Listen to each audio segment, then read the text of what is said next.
তপকাপি প্রাসাদের পবিত্র সংগ্রহশালা থেকে আপনাদের সকলকে স্বাগত জানাচ্ছি। ওসমানীয় সাম্রাজ্য কিন্তু ওসমানীয় খেলাফত ব্যবস্থা ছিল, আমরা সকলেই জানি। তাই ওসমানীয়রা খলিফা হিসেবে ইসলামের সঙ্গে জড়িত, ইসলামী অনেক ঐতিহাসিক বিষয়াবলীর, আমাদের নবী রাসূলদের সঙ্গে জড়িত অনেক বিষয়াবলীকে কিন্তু ওনাদের রাজপ্রাসাদের পবিত্র কোষাগারে সংগ্রহ করে রাখতেন। সেই পবিত্র কোষাগার, যেটা আজ থেকে শত শত বছর আগে নির্মাণ করা হয়েছিল সুলতান দ্বিতীয় মেহমেতের আমলে, যিনি কনস্ট্যান্টিনোপল জয় করেছিলেন, তিনিই কিন্তু তপকাপি প্রাসাদকে সর্বপ্রথম নির্মাণ করিয়ে নিয়েছিলেন। আসেন দর্শক, ছোট করে আমি আপনাদেরকে এখানে কি কি আছে একটু একটু করে দেখানোর চেষ্টা করি। আমি এখন যে ঘরটাতে আছি, এই ঘরে দাউদ আলাইহিস সালামের তরবারি আছে, মুসা আলাইহিস সালামের বিখ্যাত লাঠি আছে। আসলে আমি একটু দেখাই। এই দেখেন চোখের সামনে, এখানে কিন্তু মুসা আলাইহিস সালামের লাঠি, সেই বিখ্যাত লাঠি। ওনারা আসলে আগে ভিডিও করার অনুমতি দিতেন না, তবে আজকাল ভিডিও করার অনুমতি দেন। তবে হয় কি, এখানে মানুষের ভিড়টা অনেক বেশি, তাই এক জায়গায় বেশিক্ষণ দাঁড়ানোর সুযোগ হয়ে ওঠে না। এখানে একটা হাতের অংশ বিশেষ রাখা আছে, যদি দেখি কে লেখা আছে, relic fragments of the John the Baptist. ওসমানীয় খিলাফতের আমলে ওসমানীয় পরিবারের সদস্যরা এক রকমের রুমাল পদ্ধতির অনুসরণ করতেন। রুমাল পদ্ধতির আওতায় ওনারা হতো কি, ওই এখানে যখন তারা পরিবারের সদস্যদেরকে নিয়ে সবসময় আসতে পারতেন না, মাঝে মধ্যে এই ঘরের মধ্যে আসতেন। যখন আসতেন তখন এরকমের রুমাল ব্যবহার করতেন। এই রুমালগুলোর কিছু তাৎপর্য আছে। অনেক সময় এমনও শোনা যায় যে ওসমানীয়দের ভেতরে নাকি ওই যে রুমাল ধুয়ে পানিটা পান করার প্রথা ছিল। ঠিক আছে, এটা একটু সমালোচিত হতে পারে, তবে একটা সময় এটা ছিল এবং পরবর্তীতে ওনারা নিজেরাই সংশোধিত হয়েছিলেন। অর্থাৎ শুরুর দিকে পরিবারের সদস্যরা দেখা যেত ওই যে নবীজির যে কার্ডিগানটা আছে, এটা অন্য একটা ঘরে রাখা থাকে, দেখতে দেওয়া হয় না। সেই কার্ডিগানের উপরে একটু রুমাল ছুঁয়ে ওটার আবার পানি পান করতেন, এরকম কিছু প্রথার কথা আমি শুনেছি। পরবর্তীতে যেটা হয়েছে, ওনারা আস্তে আস্তে সে প্রথা কিন্তু বন্ধ করে দিয়েছিলেন। দর্শক, আমার এখান থেকে কিন্তু যা দেখতে পাচ্ছি, এটা হচ্ছে ইব্রাহিম আলাইহিস সালামের, কি লিখেছে, stone pot belonging to prophet Abraham. উনার ব্যবহৃত একটা স্টোন পট, অর্থাৎ পাথরের আপনার পাত্র দেখতে পাওয়া যাচ্ছে ওই যে। আর এইখানে দেখতে পাচ্ছি দর্শক, এটা হচ্ছে দাউদ আলাইহিস সালামের তরবারি। এটারও কিন্তু হাজার হাজার বছর বয়স আছে। মুসা আলাইহিস সালামের লাঠির যেরকম 3000-এরও বেশি বছরের বয়স আছে, এই তরবারিরও কিন্তু হাজার হাজার বছর বয়স আছে, দেখতে পাচ্ছি আমরা। ওই যে দর্শক, মুসা আলাইহিস সালামের তরবারি দেখেন, দূর থেকে দেখছি, দেখতে পাচ্ছেন। আসলে আমরা এখান থেকে বাইরের দিকে বের হয়ে যাই, অন্য ঘরে যাচ্ছি। আমাদের 4জন মূল খলিফাদের একজন খলিফা উসমান রাদিয়াল্লাহু আনহুর সময়কার আমাদের একদম প্রথম দিককার কোরআন শরীফের একটা কপি এখানে দেখতে পাচ্ছি। দেখেছেন, একদম প্রথম দিককার হাতে লেখা কোরআন শরীফ দেখতে পাচ্ছি। এখানে লেখা আছে late first to first half of the 2nd centuries Hijri, attributed to the Caliph Usman. ওই যে কাবা ঘরের the case for the black stone, কাবা ঘরের কালো পাথর রাখার অংশ দেখা যাচ্ছে। নবীজি হযরত মুহাম্মদ সাল্লাল্লাহু আলাইহি ওয়াসাল্লাম কাব ইবনে জুবাইর নামের একজনকে, যিনি নবীজির জন্য নাথ রচনা করেছিলেন, তাকে একটা কার্ডিগান উপহার দিয়েছিলেন। নবীজির গায়ে পরিধেয় একটা কার্ডিগান। পরবর্তীকালে ইসলামী খলিফাদের ক্ষমতার প্রতীক হিসেবে হাত বদল হয়ে হয়ে কিন্তু সে কার্ডিগান এক এক সুলতান বা এক এক শাসকের হাতে পৌঁছেছেন। দর্শক, সেই কার্ডিগানই ওসমানী সুলতানরা ঠিক এখানে রাখতেন। আমি এখন যে ঘরটাতে যাচ্ছি, এটা সর্বপ্রথম খাসকামরা প্রাসাদের, এবং সেই প্রাসাদের খাসকামরায় নবীজির সে পবিত্র কার্ডিগান ওই যে এই অংশের ভেতরে রাখা আছে। এর ভেতর থেকে আসলে কার্ডিগানকে বছরে একবারই মাত্র বের করা হতো, রমজান মাসের 15তম দিনে। এটা সুলতান তার পরিবারদেরকে নিয়ে দেখতেন। এবং নবীজির একটা ব্যানার থাকতো, যে ব্যানারটাকে মানুষজন ওড়াতেন, এই ঝান্ডা, সেটাকে আমি যেটুকু জানি এই পাত্রের ভেতরে রাখা থাকে। প্রফেট মুহাম্মদ স্ট্যান্ডার্ড লেখা আছে, দেখেন আমি যদি পড়ি, the Holi standard use during the period of prophet Muhammad is kept in this chest, এইটার ভেতরে রাখা আছে বলছে। আর এটা হচ্ছে সুলতান ফাতি মেহমেতের, ওনার যে শোবার ঘরটা ছিল, এটা ছিল হচ্ছে প্রাসাদের সর্বপ্রথম শোবার ঘর। এটা একটু পারস্যের স্থাপত্য রীতির আদলে এই অংশটাকে সাজানো হয়েছিল। আমরা এখন পরবর্তী আরেকটা কক্ষের দিকে যাচ্ছি। এখানে নবীজির ব্যবহৃত তরবারি এবং নবীজির পায়ের ছাপও আছে। দর্শক, আমি এখানে দেখতে পাচ্ছি the footprint of prophet Mohammad 7th century, অর্থাৎ নবীজি হজরত মোহাম্মদ সাল্লাল্লাহু আলাইহি ওয়াসাল্লামের পায়ের ছাপ মোবারক এখানে আছে। দেখেছেন কি চমৎকার লাগছে। এই পাশগুলোতে ছোট ছোট বিভিন্ন পাত্র আছে। এসব পাত্রের ভেতরে নবীজির দাঁত মোবারক, নবীজির দাড়ি মোবারক থেকে শুরু করে অনেক কিছু রাখা আছে। দেখেন, আমি যদি পাত্রগুলোকে একটু জুম করে দেখাই, এই যে এরকমের কিছু পাত্র। আসলে আমরা একটু কাছে যাওয়ার চেষ্টা করি। এই দেখেন, এখানে মনে হয় ওনার দাঁত মোবারক রাখা আছে। এই যে দেখেন,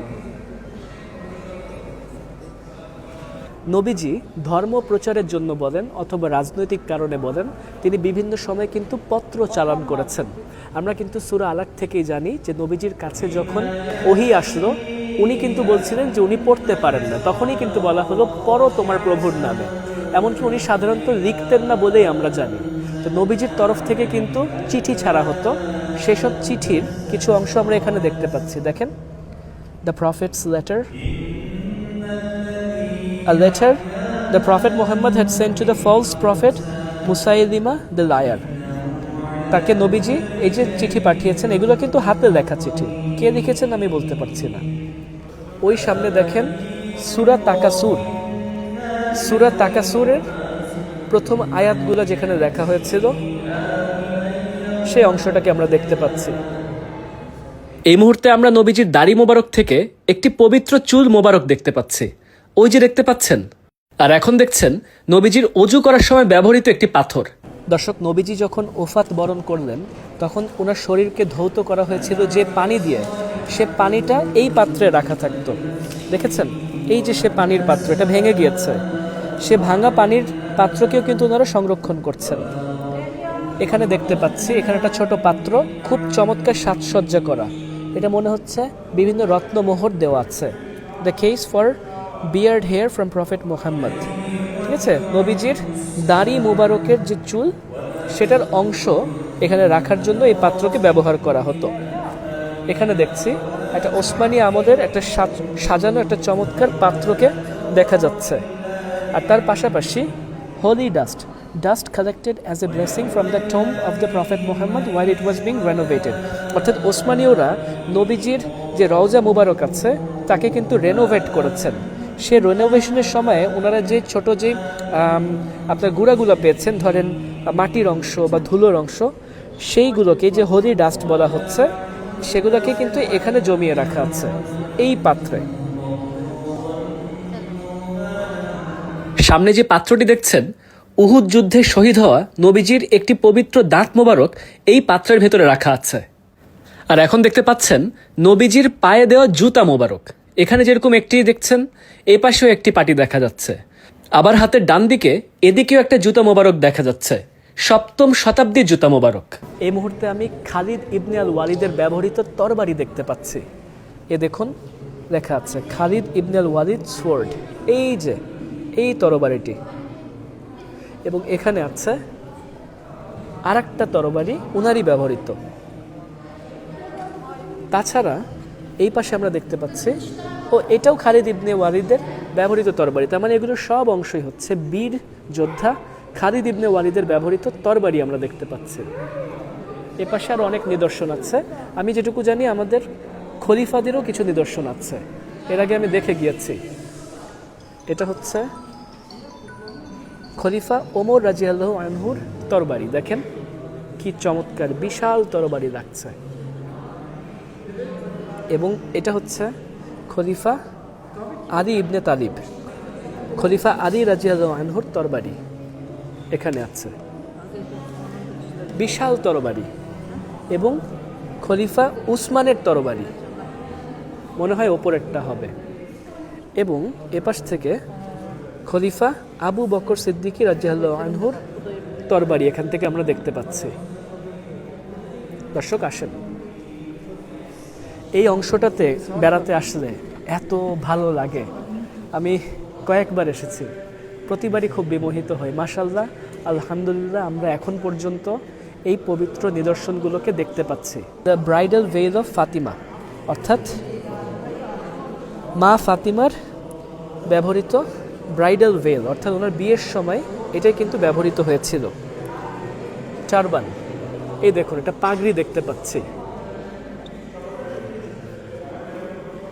এখানে fragment of the coat belonging to the Hussein, the grandson of the prophet Muhammad সাল্লাল্লাহু আলাইহি ওয়াসাল্লাম। এই পাশে আমরা দেখছি কোট বিলঙ্গিং টু ফাতিমা রাদিয়াল্লাহু আনহা, the daughter of prophet Muhammad. এটা হচ্ছে ফাতিমা রাদিয়াল্লাহু আনহার ব্যবহৃত একটা পোশাক, আমরা এখান থেকে সুন্দর করে দেখতে পাচ্ছি। এ পাশে inscribe shirt of prophet Muhammad's daughter Fatima, আরেকটা পোশাক। আর এ পাশে ছোট কোরআন শরীফ। দর্শক, এই মুহূর্তে একটা ওসমানীয়দের সময় ব্যবহৃত শার্ট দেখতে পাচ্ছি। হ্যাঁ, এটা ওনারা ওসমানীয় কেউ না কেউ পরিবারের সদস্য গায়ে দিয়েছেন 16তম শতাব্দীর। তবে এটা বলা হয়ে থাকে যে এটার ইনার লেয়ারটা নবীজির পরিধেয় একটা কার্ডিগানের অংশ থেকে করা হয়েছে, বুঝেছেন? অর্থাৎ নবীজির গায়ে পরিধেয় একটা কার্ডিগান থেকে কিছু অংশ ব্যবহার করা হয়েছে হয়তো এইটাকে দাঁড় করানোর জন্য, তাই এটাও একটা পবিত্র নিদর্শন বলা যেতে পারে। এপাশে কোরআন শরীফ রাখার দেখেন এটা রেহেল দেখতে পাচ্ছি, চমৎকার সুন্দর লাগছে। এখানে কিছু তরবারি আছে, কিছু মানুষের ব্যবহৃত। এখানে কিছু কাপড় দেখতে পাচ্ছি, অর্থাৎ যারা হয়তো মাথায় কাপড় দিয়ে প্রবেশ করেননি নারীরা, তারা মাথায় দেওয়ার মতন ওড়না পেঁচিয়ে নিয়েছিলেন, এখন এটা ফেরত দিয়ে চলে গেলেন। আমরা এখন এই অংশটা দেখেন, ওটা মনে হয় কাবা ঘরে ব্যবহৃত হয়েছিল, হয়তো বলতে পারছি না, আমি একটু সামনে গিয়ে দেখি। লেখা আছে কাবা ঘরে এটা ব্যবহৃত হয়েছিল, কাবা কভারিং, এইটা কোনো আমলে ব্যবহৃত হয়েছে কাবা ঘরে। প্রিয় দর্শক, আমরা এই মুহূর্তে তপকাপি প্রাসাদের হিরকাই সাদেত দাইরেসি ঘুরে বেরিয়ে আসছি। আশা করছি দর্শক, এই যে আমি আপনাদেরকে এই পাশের গেটটা দিয়ে যে প্রবেশ করিয়েছিলাম এবং ওপাশ দিয়ে যে বের করে আনলাম, এই সময়ের ভিতরে আপনাদেরকে যা কিছু দেখিয়েছি হয়তো আপনাদের কাছে দেখে ভালো লেগেছে। মহান আল্লাহ তাআলা যেরকম আমাকে সুযোগ দিয়েছেন এখানে একাধিকবার আসার, আপনাদেরও মনে সেই আশা পূরণ হোক, আপনারাও এখানে আসতে পারেন বলে আমি দোয়া রাখছি। সবাই ভালো থাকবেন। এই ভিডিওটা আপনার কাছের মানুষের সাথে শেয়ার করে সকলকে এই সম্পর্কে জানার সুযোগ করে দিবেন এবং আশা করছি পরবর্তীতে এরকম আর অনেক পর্ব দেখতে আমার এই পেজে, আমার ইউটিউব চ্যানেলে বলেন, আমার টিকটকে বলেন, আমাকে ইনস্টাগ্রামে বলেন, আমাকে ফলো করে সাথে থাকবেন। সবাই ভালো থাকবেন প্রিয় দর্শক, সবাইকে ধন্যবাদ।